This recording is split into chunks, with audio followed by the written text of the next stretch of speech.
السلام عليكم، اهلا بكم في قناة اكلة بسيطة. كان عندي ربع كيلو لحمة وحبة كده، كنت محتارة اطبخ ايه، فقلت اعملهم داوود باشا، كفتة داوود باشا. جبت نص ربطة بقدونس وحطيت عليها اللحمة وحطيت بصل، بس طلعت منه العصارة بتاعته، المية بتاعته، عصرته جامد كده. وحطيت البصل على اللحمة وعلى البقدونس. لازم يا جماعة في كفتة داوود باشا ما يكونش فيها العصارة بتاعة البصل ديت، ما تكونش موجودة فيها. فانا عصرته جامد، بس انا مش هرمي العصارة دي، انا هحطها برضك، هضيفها للكفتة على الصلصة. مش هضيفها في الكفتة اللي هي باللحمة دي، هضيفها على الصلصة بتاعة الكفتة. وبعدين هجيب التوابل، هحط فلفل اسمر وملح وحبة كمون شوية صغيرة، وحبة توم باودر، وحبة بابريكا شوية صغيرة يعني، وحبة بقدون كزبرة ناشفة. وهقلبهم كلهم مع بعض، هعجنهم يعني، بمعنى أصح مع بعض جامد قوي، علشان الكفتة ما تفكش مني. أي كفتة يا جماعة لازم تتعجن جامد، حتى كفتة الرز لازم تتعجن جامد جدا علشان ما تفكش منك.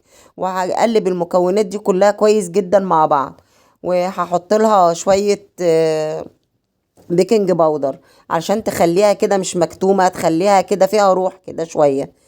وادعكها جامد بالبودر، هلفها لفة جامدة كده.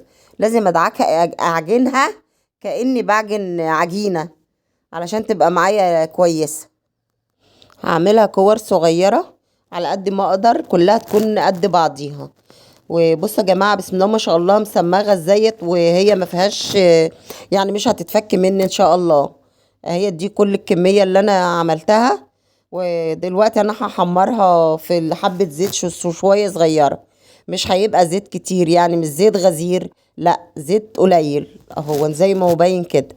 هحطها وهحمرها، وههدي عليها النار شوية يعني، مش هخلي النار عالية. بعد الزيت ما يقدح كده مش هتبقى النار عالية جامد، لا هتبقى النار متوسطة. وهحطها كلها، هما يعني الحبة دولت بسم الله ما شاء الله ربنا يبارك كويسين. هنا برضك هتبقى أكلة موفرة يا جماعة، يعني ربع لحمة هناكل لحمة وكفتة، وهتبقى جميلة. وهنعمل معاها، طلعت كيس مبروم من التلاجة. انا بخزن برضك المبروم، بعمله وبعمل كمية واحطها في الفريزر.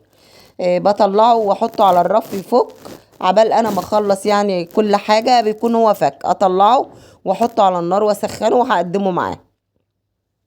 اهي كل الكمية ديت بعد ما اتحمرت. في مكان التحمير يا جماعة جبت بصل وهحمره في حبة الزيت شوية صغيرين دول، وهحط معاه فص توم.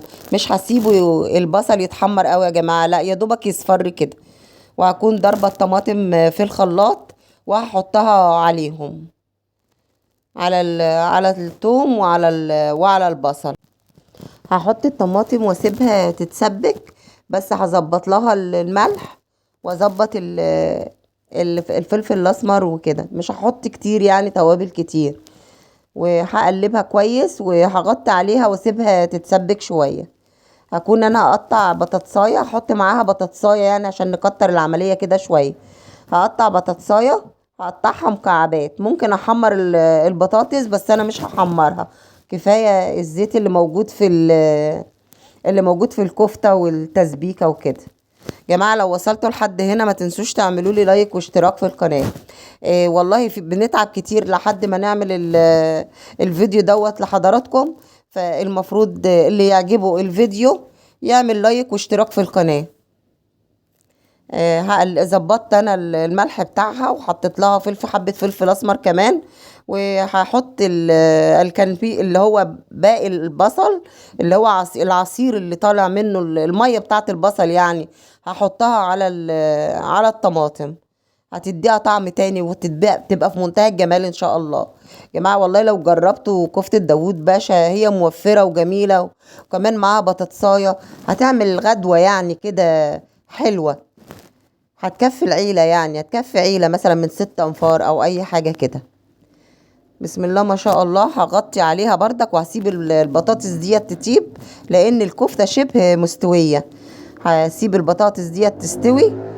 ونقلتها يا جماعة في الوعاية دي، لأن أنا يعني طعم الوعاية في الكفتة والبطاطس، يعني نعمل لها شخصية كده ونخليها بسم الله ما شاء الله تبقى حلوة ان شاء الله. هقلبها وهسيبها حوالي دقيقتين 3 5 دقايق، لان كل المكونات دي ايه مستوية يعني، والبطاطس كمان استوت في الدمعة. هغطي عليها شوية وهسيبها شوية عبال انا ما اكون جبت المبروم، حطيت عليه كوباية لبن، لان دوت محطوط بردك بقاله حوالي 3 شهور في الفريزر. انا حطيته على الرف وهو فك خالص كده، فانا حطيت له كبشتين لبن كده، وهحط له السمنة وهقلبه كويس. هقلبه هسخنه يعني تسخينة جامدة يا جماعة، بس ههدى عليه النار جامد وهاخد بالي منه عشان ما يشتش. جماعة انا ما بشتريش المبروم ولا المخروطة ولا اي حاجة من دي، يعني اشتريها وهي عاملة حوالي 30 جنيه او 25 جنيه الكيلو، والكيلو مش هيقضي حاجة يعني، عبال ما نحطه في طبقين كده هيكون خلص. طب وعلى ايه؟ طب ما انا اجيب 2 كيلو دقيق واعملهم بسم الله ما شاء الله، هيطلعوا لي كمية، هيطلعوا لي فوق 3 كيلو ونص، ومش هيبقى بنص تمن المبروم اللي انا هشتريه. يعني ممكن بتمن كيلو مبروم اعمل كيلو ونص دقيق، وهيعمل عندي كمية حلوة. وهو بسم الله ما شاء الله، وتهوت في الوعاية كفتة داوود باشا، وهنقدمها ممكن ناكلها مع عيش، واحنا اكلناها مع عيش واكلناها مع المبروم دوت. ودي كانت وصفتنا النهاردة، بإذن الله تعجبكم. السلام عليكم ورحمة الله.